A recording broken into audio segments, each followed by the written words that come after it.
Hello everyone, and welcome to my corner of the internet. Once upon a time, in late April of 2023, I decided that I was going to draw some mermaids. And not only was I going to draw some mermaids, but I was going to draw mermaids every single day of the whole month.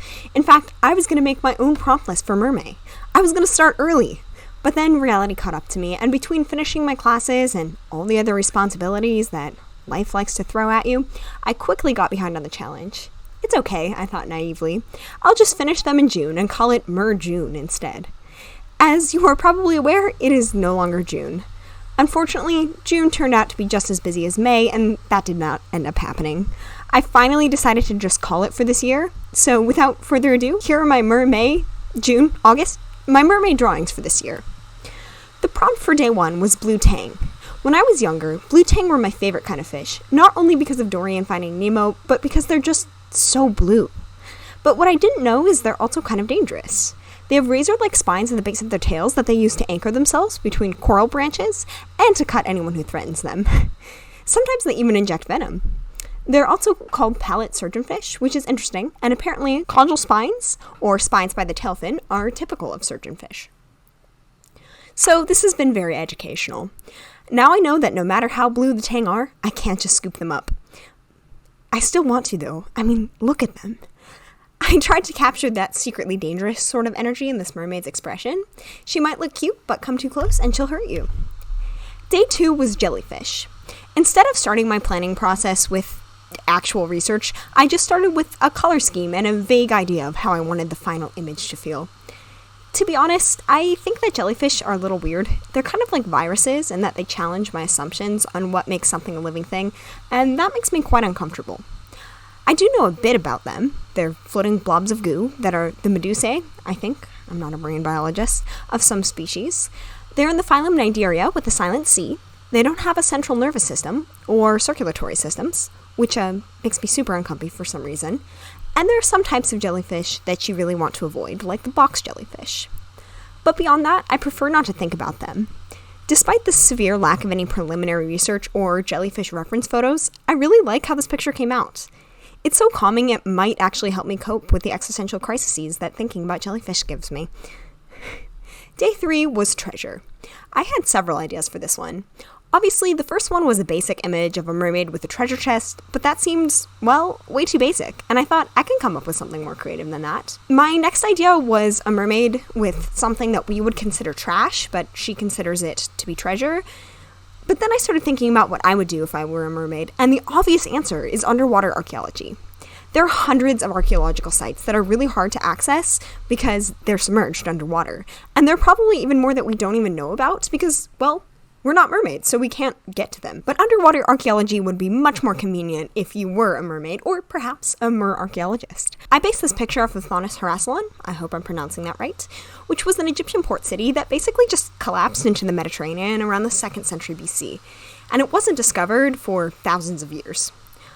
I was lucky enough to actually see some of the artifacts from the city a couple years ago, and let me tell you, they're amazing. One thing that really stood out to me were the colossal statues. I can't even imagine what it would be like to discover one of these on land, let alone finding one submerged under the sea. That would be an absolute dream come true. Day 4 was Cassiterite, which was admittedly fully based off of one singular photo that I saw on the internet.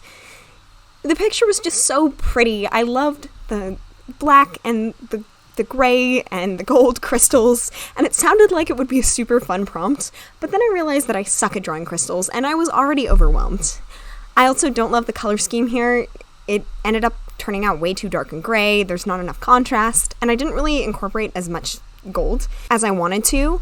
I really wanted it to look more like the reference photo, but I ended up just calling it. This one is not really my favorite, but here it is. Day 5 was shark. I plan to approach this prompt in one of two ways.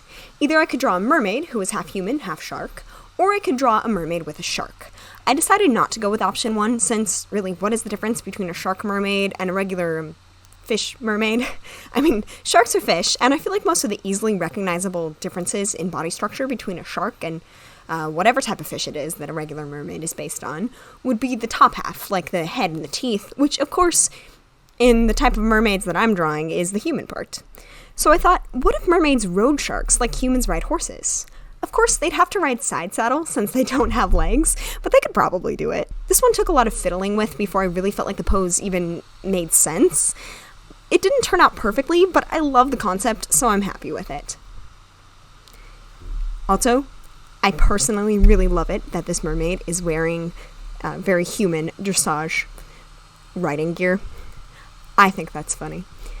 Day 6 was love. Instead of trying to be really creative with this one, I decided to just make a pretty little scene of a mer couple together.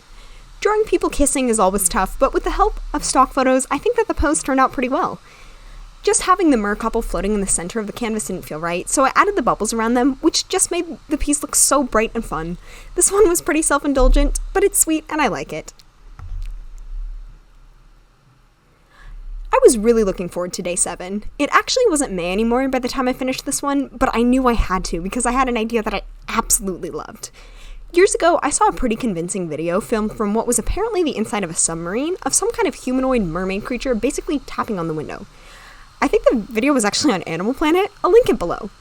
I highly doubt that this video is fully real, but regardless, it is, in my opinion, nightmare fuel.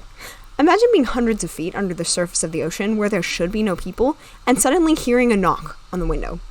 That's what I tried to depict in this drawing. It just makes me laugh because you have this absolutely terrifying scenario, but she looks so friendly. I mean, how would she react? And finally, number 17, the obligatory Roger picture. Even though I didn't technically make it to number 17, how could I pass up a chance to draw Mer Roger?